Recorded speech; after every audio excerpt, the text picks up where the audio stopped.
Foli tanni an bɛ o lase Mali Actu filɛbaga bɛɛ lajɛlen ma Mali kɔnɔ Mali kɔ kan aw mana kɛ sɔgɔlen an n'a fan o fan an ka foli bɛ se aw bɛɛ lajɛlen ma a balimakɛ Elbasir Thiam journaliste reporter à Mali Actu bi an y'a kanu ka bɔ ka masala Burkina situation min bɛ yen nɔ an bɛ waati min na ko sisan donc n'o bɛ tali kɛ fanga yɛlɛma min ani furugufurugu min bɛ Burkinabéw fɛ yen nɔ nin waati in na donc walasa ka se ka masalaw kan kosɛbɛ an balimakɛ dɔ bɛ Burkina ni ale Youssouf ye a bɛ COPABEF la n'o ye la coalition patriotique coalition des forces patriotiques Burkina yen nɔ donc an ye wele bila ale ma pour ka se ka masala Burkina situation min bɛ yen nɔ actuellement a bɛ a kɛ to kosɛbɛ parce que Youssouf du Burkina an b'a essayer ka masala in kɛ bamanankan ani tubabukan an b'a fila mélanger ɲɔgɔn na pour que faamuyali bɛ se ka sɔrɔ bɛɛ lajɛlen fɛ cogo min na Youssouf bonjour.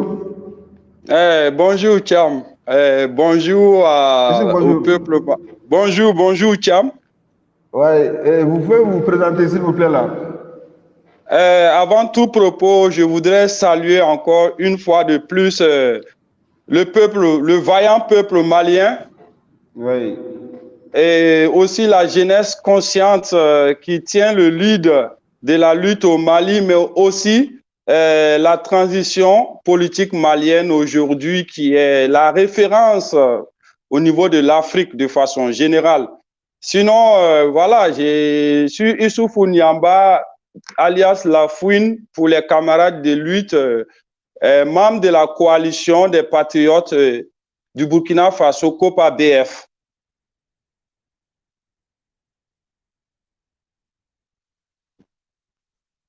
Allô?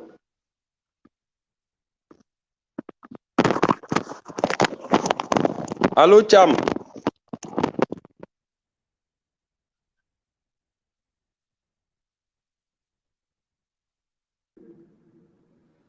Youssouf? Oui. Voilà, depuis quelques jours, nous constatons que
Youssouf? Oui, allô, Thiam. Ouais, la connexion est bonne maintenant. Ok, oui, ça va maintenant, oui. Voilà, depuis un certain temps, on voyait des grogne sociales au niveau du Burkina Faso. Ouais. Est-ce que vous pouvez nous en dire un peu plus? Bah oui, il faut le dire, c'est déplorable. Effectivement, nous voyons des grognes sociales, assez de mouvements et de manifestations. De façon sporadique, mais de façon constante, nous voyons de plus en plus les Burkinabés manifester leur colère.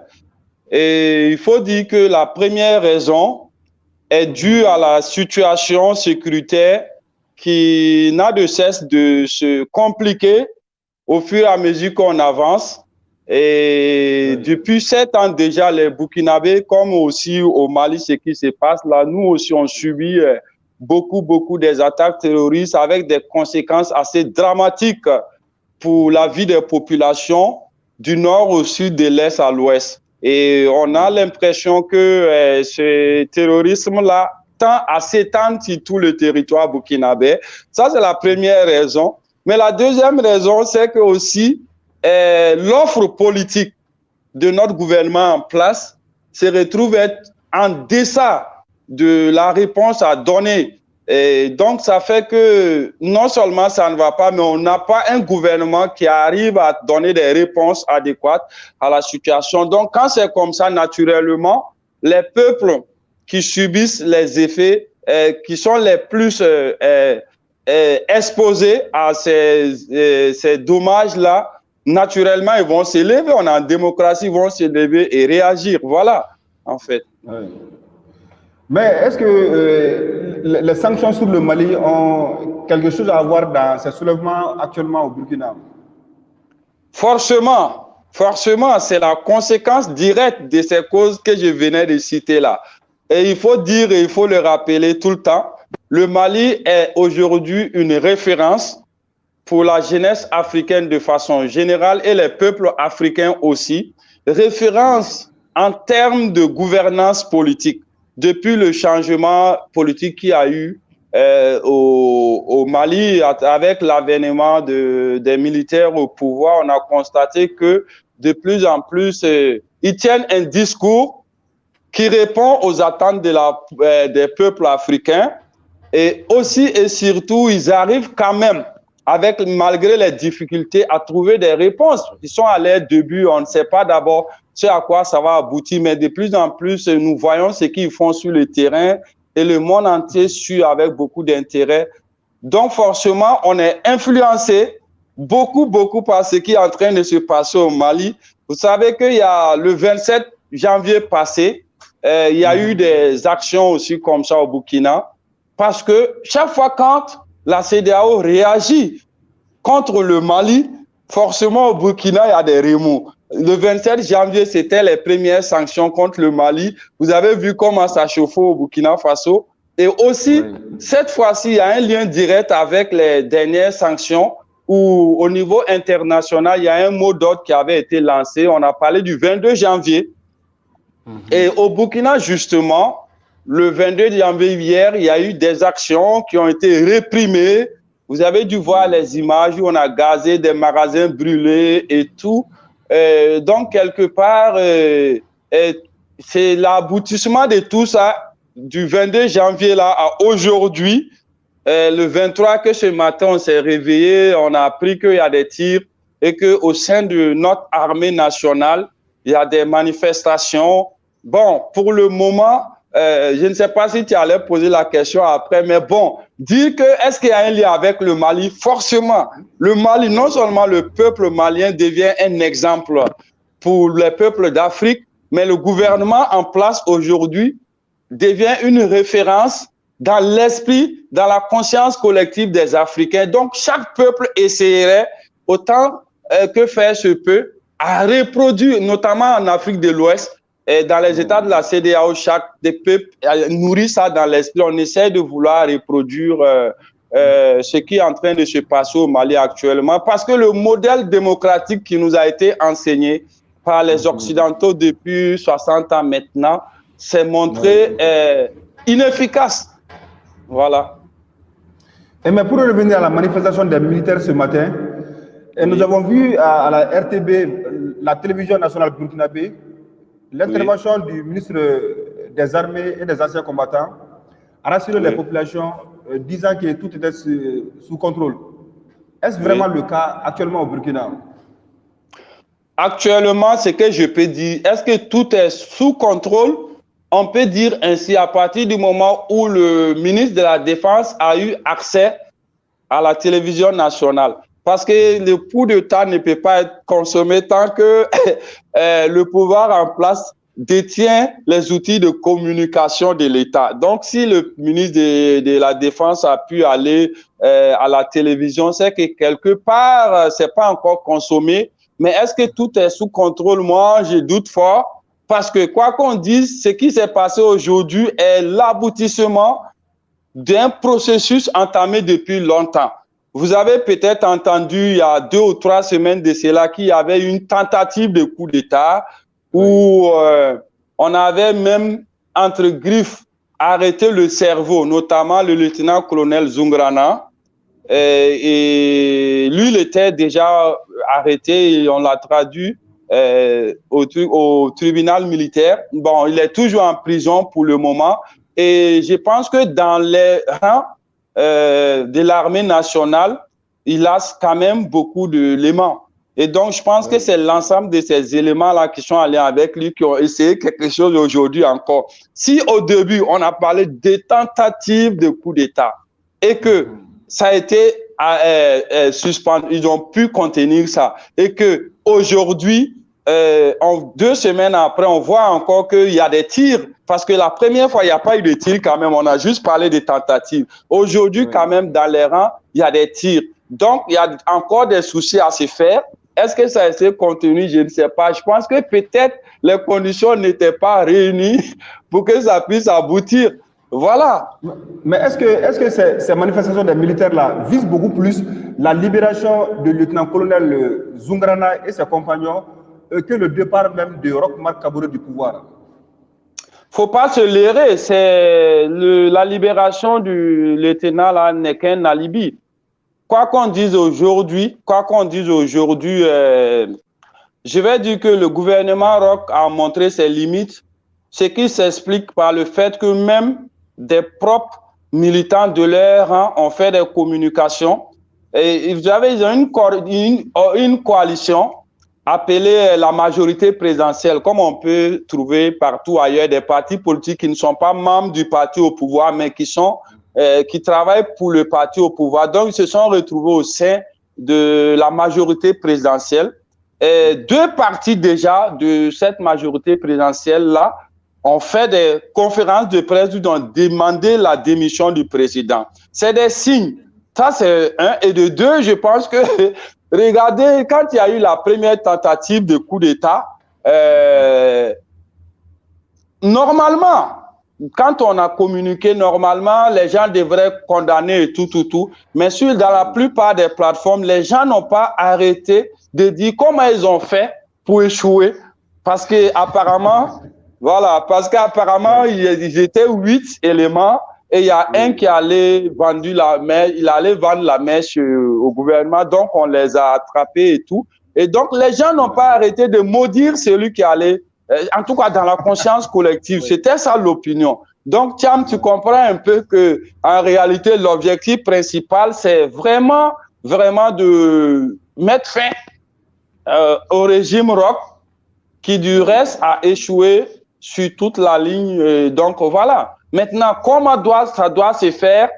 La question, c'est ça. La question qui divise aujourd'hui, c'est ça. La question, ce n'est plus de savoir est-ce que Roch doit partir ou pas. En tout cas, pour la majorité des Burkinabés, ils ne veulent plus de ce pouvoir. Maintenant, la question, est-ce qu'il faut emprunter les chemins classiques, c'est-à-dire, demander la démission de façon démocratique, dans le respect de la Constitution, où c'est le président de l'Assemblée qui prend le pouvoir et tout, ou bien est-ce qu'il faut sortir de ces schémas classiques-là pour reproduire ce qui est en train de se passer de part et d'autre au Mali et en Guinée, qui influence fortement la situation politique au Burkina? Est-ce qu'aujourd'hui, la question c'est ça, est-ce qu'aujourd'hui, il faut faire des coups d'État à la manière du Mali ou en Guinée et faire du peuple le centre de gravité de la gestion du pouvoir, peu importe qui est au pouvoir militaire ou pas, puisque c'est ça la démocratie finalement. Ouais. Le pouvoir du peuple, qui est devant ça, c'est des questions après on se pose. Mais oui, aujourd'hui, l'arrestation de ce lieutenant-là est un alibi. Mais le fond du problème, c'est qu'en réalité, je pense que les hommes de rang, l'armée nationale aussi essaie d'écouter le peuple et sait que la colère a atteint le sommet, mais que les gens ne veulent plus de ce pouvoir-là. C'est triste de le dire, nous avons supporté Roch pendant longtemps. Moi, je fais partie des gens qui tiennent au principe de la démocratie, mais à un moment donné, il faut répondre, mais s'il n'y a pas de réponse durant 7 ans, la situation va de mal en pire. Est-ce que les Burkinabés doivent encore supporter? Je ne sais pas. Voilà. Mais est-ce que aussi, craignez-vous aussi l'influence de la France sur la gestion du pouvoir par Roch Marc Kabore? En fait, la situation au Burkina était assez complexe. Aujourd'hui, moi, je ne doute plus. Roch, quand il est arrivé au pouvoir, il a essayé de se montrer assez panafricain quand même. Quand il est le premier président à recevoir des gens comme Kémy Séba, jusqu'au palais, au moment où il est rejeté en Côte d'Ivoire, au Sénégal, partout, on l'empêche de venir, Roch le reçoit. Déjà, c'est rassurant pour nous autres panafricanistes, une figure comme Kémy Séba qui incarne un peu le panafricanisme à travers le monde, Après, Roch pose des actions où il prône le consommer burkinabé. Quand ses déplacements, il porte notre façon d'enfanie nationale.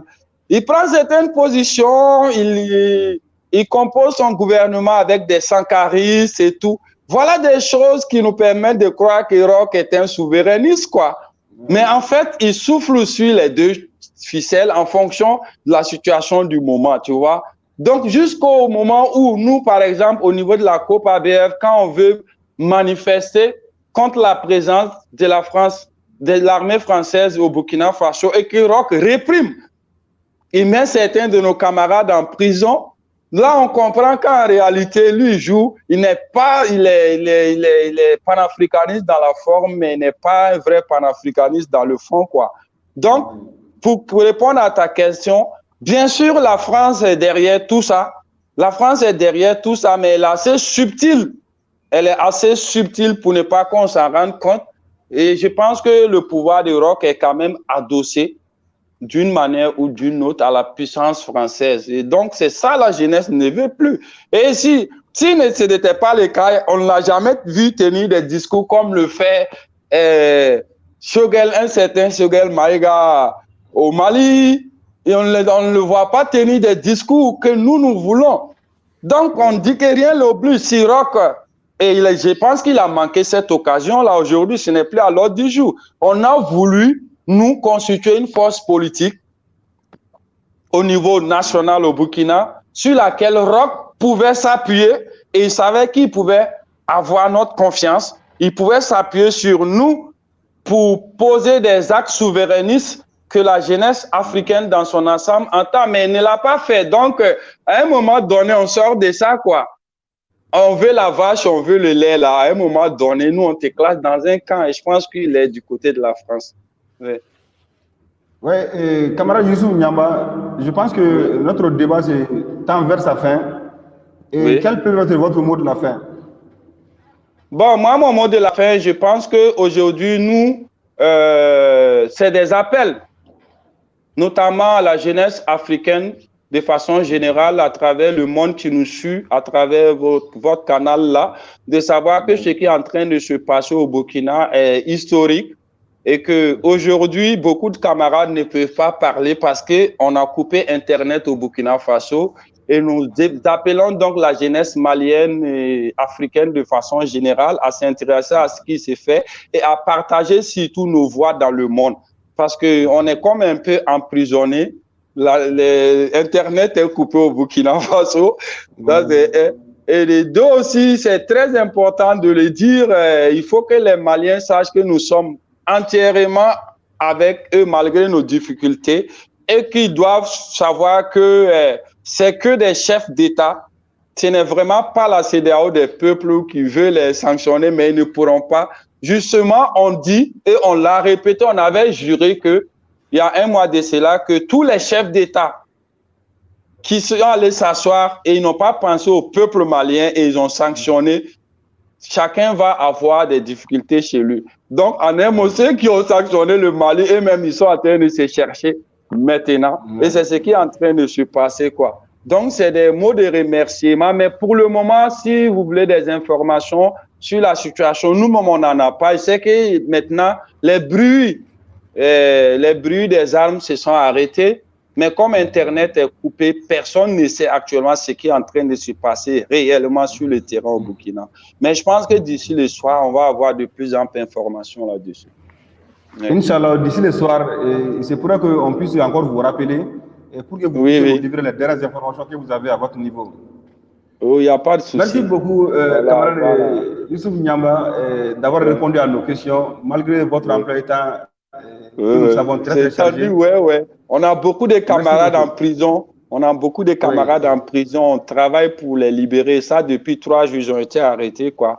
Voilà. Donc, merci beaucoup. Voilà. Merci. Merci bien. Aba ni kun ye an balimakɛ Youssouf Niamba ni ale ye Copa Befu tɔnden Burkina Faso. An ye ale wele walasa ka se ka a ka kunnafoni minnu b'a bolo a ka niveau la lahala min bɛ Burkina nin waati in na a ka se ka o lase an ma. An b'a jigiya k'a fɔ ko a ye faamuyali caman sɔrɔ a ka kɔrɔfɔw la.